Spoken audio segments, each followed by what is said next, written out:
Okay, now I'm going to show you an example using a text box and also radio button. Okay, and then another thing is the processing will be done in the same page. So you can see my action, there's no value. And then another difference is my method that I'm using now is get. Okay, so I'm going to still use the same file. I did a bit of modification in the names. Okay, so now what I want to do is the user is going to put in an amount, and then I'm going to do a bit of calculation based on the GST value, that the GST percentage that the user have chosen. Okay, so in my case now, I want my processing to be done once the button is triggered. So I need to have an if statement.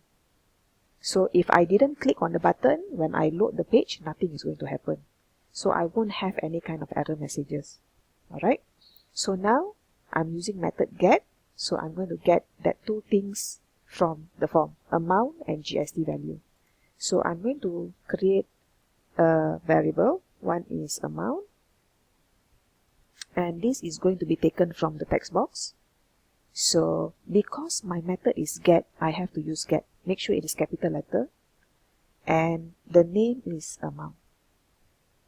Alright, and don't forget your semicolon at the end. So this amount is actually taken from here. So whatever that I get from that particular text box will be copied into here. So the variable is shorter compared to this one. This is quite long. Okay, another thing that I need from the value, from the form, is actually my the amount of percentage that the user have chosen. So in this case, it's the GST percentage. And the same thing I can do. I can copy this. This is a bit different compared to JavaScript, because in JavaScript, when you work with radio buttons, you need to have looping to check which button you actually checked on. But in PHP, it's a bit intelligent, so you don't have to have any kind of looping. Okay, so here will be GST. Alright, straight away you will get the value, so you don't need looping for that. So now, I think I need a switch statement. Alright, so I need a switch statement. The switch statement is actually similar to any other switch statement. Alright, so here I'm going to check my GST. Okay, so here is actually the code 123, but the percentage is 357. So I have to check this one by one. So here I have my case. So if I have chosen 1, that means my GST will be GST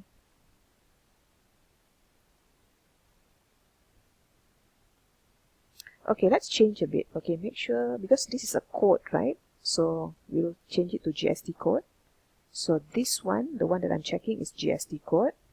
If the GST code is 1, that means my GST will be 3. Alright? Or what you can do is, you want to put 0.03, is up to you. And then break. Alright? So here, all these I can just copy and paste to save time. So this one depends on my code, and this value changes depending on how many percentage. 5 and 7. Alright, so now I have my amount. I already identified my GST value. So what I can do is, what is the GST value when I multiply my amount with the GST. So here I have another variable, GST value, and this will be amount multiplied with GST. That's it. Okay, so let's do a bit of echo to see whether is everything okay. GST value, save. Okay, so the file name is sample1. Remember, you're still running using localhost. So this is my code, my form. So let's put as 100 ringgit. If let's say it is 7%, so GST will be, okay, it's not coming out. So let's see what is wrong. Okay, GST code, amount,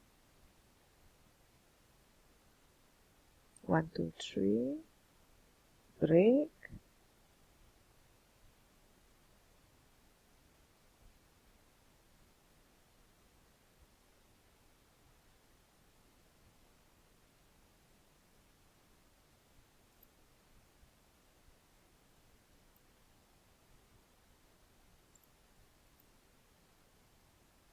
Right, just now I made a mistake because I forgot to change this to get.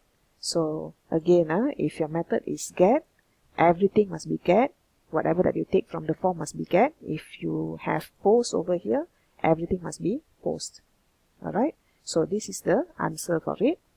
So if I run this, okay, if I run this, enter, and then let's put 200, and let's say 5%. So I'll get this, okay, 10 ringgit. Okay, can you see something different about the URL? Okay, can you see there's some additions over here? This is my page up to here. This is the original URL. But then suddenly when I run, right, there's some additions. Got question mark and then all these values. Okay, so now this will be added together with your URL if you are using get.